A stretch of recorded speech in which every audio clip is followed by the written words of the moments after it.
Yang dimaksud dengan sabar adalah sanggup untuk melawan, sanggup untuk berbuat. Iradatul intiqam, membalas, tapi dia tetap lawan. Bukan yang dia lawan manusianya, bukan yang dia lawan orangnya, tapi yang dia lawan adalah darah yang mendidih, yang bergejolak di dalam. Makanya kita selalu mohon doa kepada para habaib, kepada para ulama. Kalau ketika berjumpa, Habib, tolong saya supaya termasuk orang-orang yang sabar, karena balasan orang yang sabar adalah mendapatkan balasan tak terhitung jumlahnya. A'dadtu li'ibadiyas salihin, aku siapkan untuk hambaku yang soleh. Apa yang disiapkan Allah? Mala a'yunun ra'at, belum pernah terlihat mata, wala udhunun sami'at, belum pernah terdengar telinga, wala khatala ala qalbi bashar, belum pernah terlintas di hati manusia. Nampaknya bapak-bapak semuanya mendapatkan ini insyaallah. Ibu-ibu sama juga. Makanya bapak-bapak sabar. Ustaz Somad, itu bapak itu kelihatannya orangnya sudah tidak kena azab kubur lagi Pak Ustaz. Loh, kok bisa begitu? Saking dia sudah menderitanya menghadapi istrinya dulu. Pernah nggak dengar seperti itu? Pernah Pak? Ada orang yang begitu sabar menghadapi, saking sabarnya dia, setengah dari azabnya sudah diterima di dunia, sehingga di akhirat ketika semua orang mendapatkan azab, ini azab kamu, ini azab kamu, lalu orang ini kata Allah, azab kamu DP-nya sudah diambil dunia, ini tinggal cashnya saja. Sedangkan kita semua tidak mau mendapatkan azab sama sekali. Maka doa kita, Rabbana atina fid dunya hasanah wa fil akhirati hasanah wa qina adzabannar. Di dalam kamus Lisanul Arab, kamus lengkap bahasa Indonesia Purwadarminta, sejengkal. Tapi kamus Ibnu Manzur bahasa Arab semeter. Apa dikatakan di sana marah itu? As-sulbah, keras. As-sohrah, batu yang keras. Itulah amarah, karena dia menggumpal menjadi dendam kesumat. Sebelum mati dia berpesan kepada anaknya, sini sebentar anakku, sini sebentar. Ada apa Ma? Kamu kalau nanti saya mati, jangan nikahkan anak cucumu 7 turunan dengan anak tetangga kita. Batu yang mengeras, maka sampai kapanpun tidak akan mencair. Wa inna minal hijarati lama yatafajjaru minhul anhar. Ada batu keras tapi masih memancarkan air. Wa inna minha lama yahbitu min khasyatillah. Ada batu keras tapi hancur berkeping di atas bukit Tursina karena takut kepada Allah. Tapi kalau sudah hati mengeras menjadi batu, maka apapun tidak akan keluar. Oleh sebab itu maka kita selalu meminta kepada Allah, Allahumma ja'al fi qalbi nura, jadikan di hatiku cahaya, wa fi sam'i nura, di telingaku cahaya, wa fi basari nura, di mataku cahaya. Semuanya berawal dari darah yang bergetar menggelora di dalam jantung. Makanya kita mesti menjaga hati. Kata Nabi SAW, ala fil jasadi mudghah, ketahuilah di dalam jasad, dalam badanmu ini ada segumpal, sekepal, segenggam. Abdul Somad jantungnya sebesar kepalanya. Kalau tidak percaya, ambil ronsel, jantung pisang, sebesar apa genggaman kepalan tangan, sebesar itulah jantung kita. Bapak ibu yang kebetulan gemuk besar, Abdul Somad yang kebetulan kurus kecil. Orang gemuk itu sebenarnya adalah orang kurus yang hatinya selalu tersakiti.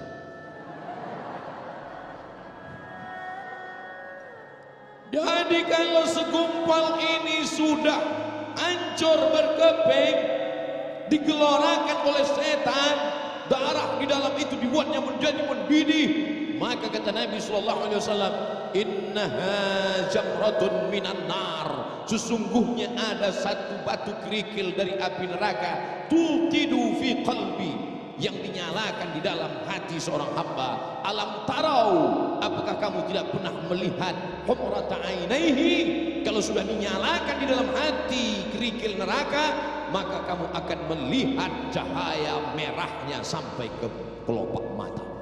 Makanya merah matanya. Oleh sebab itu maka kita selalu jaga hati ini. Dan setan selalu berbisik. Setan berbisik tidak di telinga. Allazi waswisu fi sudur. Di mana sudur? Dada. Sudur sebelah mana? Kiri apa kanan? Atas apa bawah? Sebelah kiri. Kiri tepatnya di mana lagi? Dua jari di bawah. Terasa berdegup dan berdetak.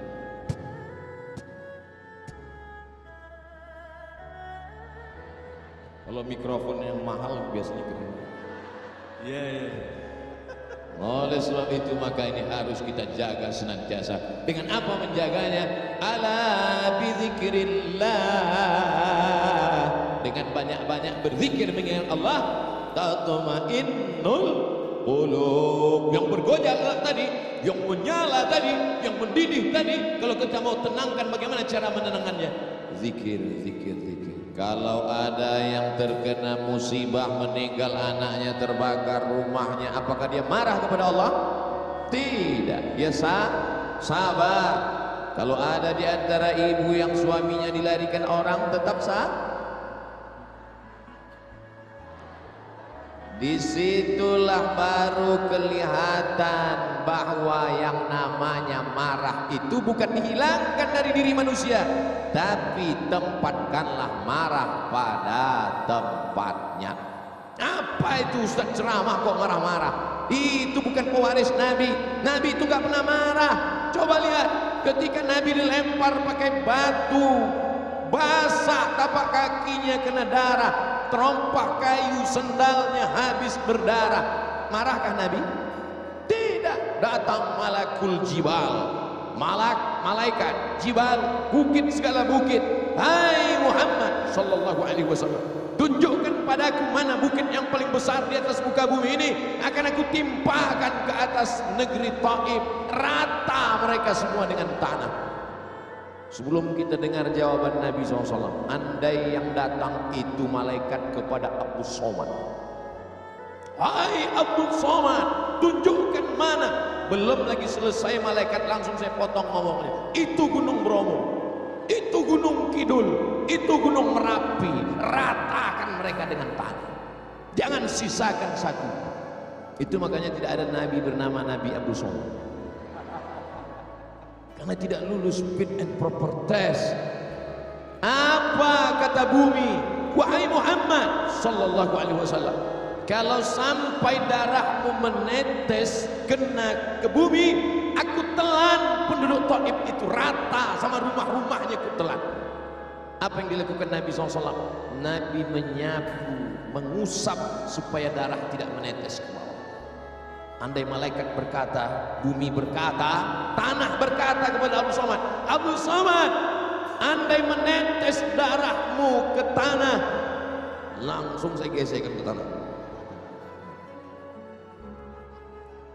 Tapi Nabi Muhammad SAW, adakah dia marah? Tidak.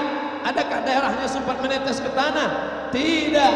Apa doanya? Asallah an yukhrij min aslabihim man ya'budullaha wa la yusyrika bihi syai'a. Ya Allah, keluarkan dari tulang sulbi mereka anak cucu yang akan mentauhidkan Engkau, tidak mensyirikkan Engkau.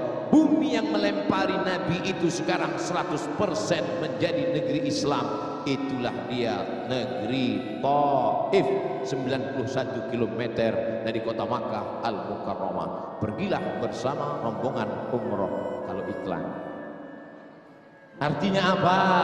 Perjalanan hidup ini ada kalanya Nabi tidak pernah marah.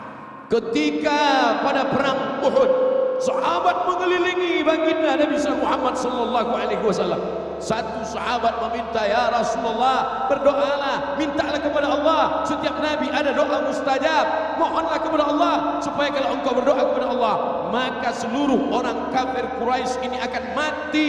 Sebagaimana dulu Allah menimpakan azab kepada umat Nabi Musa, umat Nabi Isa, umat Nabi Ibrahim. Apakah Nabi memanjatkan doanya? Tidak. Apa kata Nabi?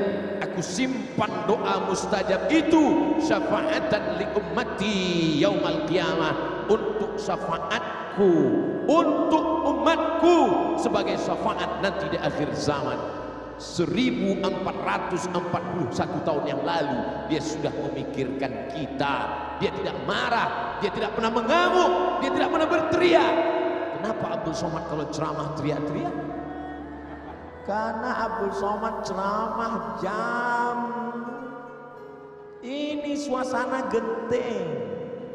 Habis makan siang, urat perut tegang, urat mata kendur, angin sepoi-sepoi. Jadi kalau saya ceramah, marilah kita sabar. Nabi nggak pernah marah. Makanya saya selalu kalau ceramah saya perhatikan mana yang kira-kira matanya 5 watt, ke situ saya. Marilah kita.